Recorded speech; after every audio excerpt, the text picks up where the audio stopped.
evening. It's 6 o'clock on Wednesday, December 14th, 2016. Welcome and thank you for joining us tonight for the English edition of Aura News, where we bring you today's top stories translated into English every weeknight. The U.S. Ambassador Donald Liu issued strong accusations today against both left and right-wing politicians, who he charged with supporting incriminated people such as Clement Balili, the former director of transportation in Tirana, who has been internationally wanted since May of this year for drug trafficking in the Balkans. Ambassador Liu declared Albania would be a better place if the government listened to the Office of the Advocate of the People. Instead, politicians from the right and the left have listened to the powerful interests of corrupt businessmen, major criminals, and even drug traffickers. How else can we explain the fact that untouchable drug trafficker Clement Balili is still free? According to the media, he has evaded 200 policemen that have been hunting for him. According to his brother, he walks freely on the streets of Tirana because until last Friday, the Prosecutor General's office had not ordered his arrest. Clement Balili, a former Tirana government official, represents a major failure of the police and justice system. It has been 7 months since the Greek police arrested the drug traffickers connected with Balili in Greece. He has been wanted by Greek police since then. It has been 7 months since the Ministry of Justice sent staff to Greece to retrieve documents. They now have 10,000 pages of documentation. U.S. law enforcement has been telling the Prosecutor General's office to arrest Balili. For 7 months, I have encouraged the police, the Minister of Interior, the Minister of Justice, and the Prosecutor General to arrest him.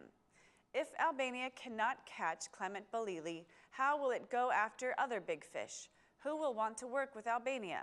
Who will believe this is a serious country in the fight against drug trafficking, declared the U.S. ambassador. He went on further, conditioning Albania's future relationship with the U.S. with the arrest of big fish such as Clement Balili. The United States has told Albania that our future cooperation on anti-narcotics is conditional upon Albania arresting and prosecuting big fish, including Clement Balili. The Office of the Advocate of the People has taken on some important battles to protect the rights of common people.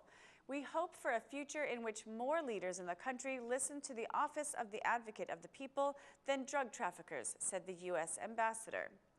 Meanwhile, the Assembly Speaker, Ilir Meta, declared that implementing the vetting law without delays will help the fight against crime and corruption, further stating that the vetting law is not only the key to integration and the fulfillment of 5 priorities, but also a guarantee for human rights in Albania. He appealed to the Constitutional Court to rule on the vetting law as soon as possible. The success of other reforms depends on the judicial reform's implementation.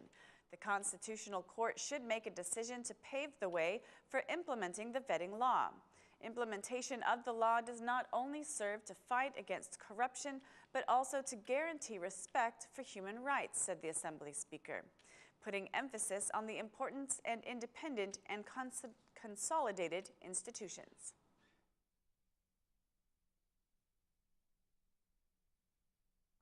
The U.S. State Department's Director for Issues of South Central Europe, Mr. Mathew Palmer, accompanied by Ambassador Liu, held a meeting with Prime Minister Edi Rama and the opposition leader, Basha.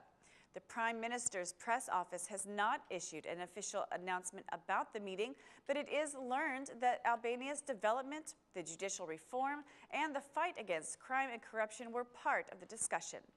The Democratic Party's press office announced that the DP chairman held a meeting with the senior U.S. official where he expressed his concern about the major challenges Albania is facing, which are related to crime, corruption, decriminalization, and free elections.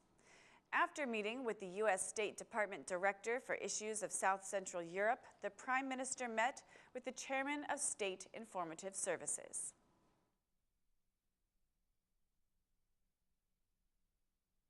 The Democratic Party chairman considered the European Council's conclusions to be a shame on Albania. According to the DP chairman, the European Council's findings do not match the government's propaganda. It's a shame that 6 months before the elections, the European Council says that Albania has not fulfilled the 5 priorities, that it has serious problems with free and honest elections, and that it has problems against the fight against drugs, and specifically with the fight against corruption. The Prime Minister refuses to admit a truth that the EU says the DP chairman. Speaking on the vetting law, he said, "I and the Democratic Party will take on full responsibilities for implementing the vetting law and the judicial reform according to constitutional principles. Criminals will be removed from politics according to the decriminalization law. We will commit in the fight against corruption, and we will commit to guaranteeing free and honest elections for the Albanian people. We remove these barriers to the integration, which are also barriers for Albanian well-being," said the DP chairman.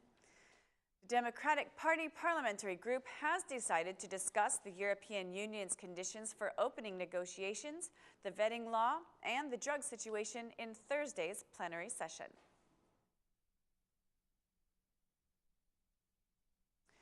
During a meeting with Socialist Party structures in Shkodër, the Minister of Foreign Affairs accused the opposition of supporting corrupt judges and prosecutors. The minister said that it's time the untouchable tower of the justice system be touched. The minister thanked the European Union member countries which support the European Commission's recommendation for Albania. The minister said that implementing the vetting law is the condition set for the accession of negotiations and that it's up to Albania whether the negotiations will be opened or not.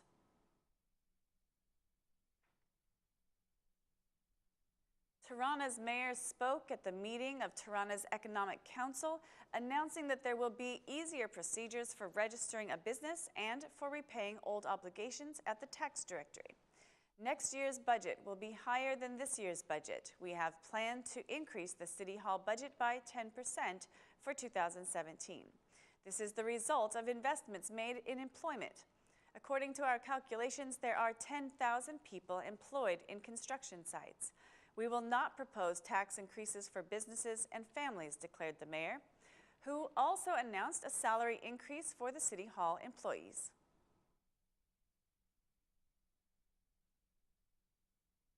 During the annual conference of the Advocate of the People, the Ombudsman called on the government to take better care of the needy, especially the families living in extreme poverty.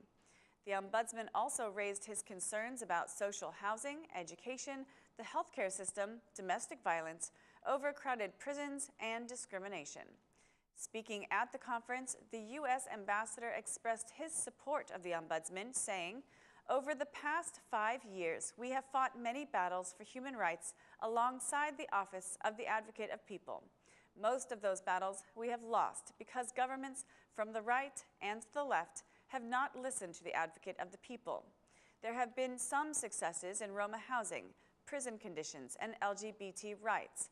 In particular, we were impressed by the work done by the Office of the Advocate of the People with the Tirana municipality to prepare Roma families to move from areas where they were at risk from flooding. We also applaud the closing of the terrible Jordan Misja prison and the reopening of a more humane prison in its place. Finally, we highlight the involvement of the Office of the Advocate of the People in LGBT rights, parades, and awareness activities, even when everyone in government and parliament were too afraid to show their faces. Albania would be a better place if its governments listened to the Office of the Advocate of the People," said Mr. Liu. The Assembly Speaker also spoke out about human rights, declaring we should be sensitive to social problems. Social sensitivity should be our focus of our policies. We should be committed to the poor. Inequality and discrimination should be avoided.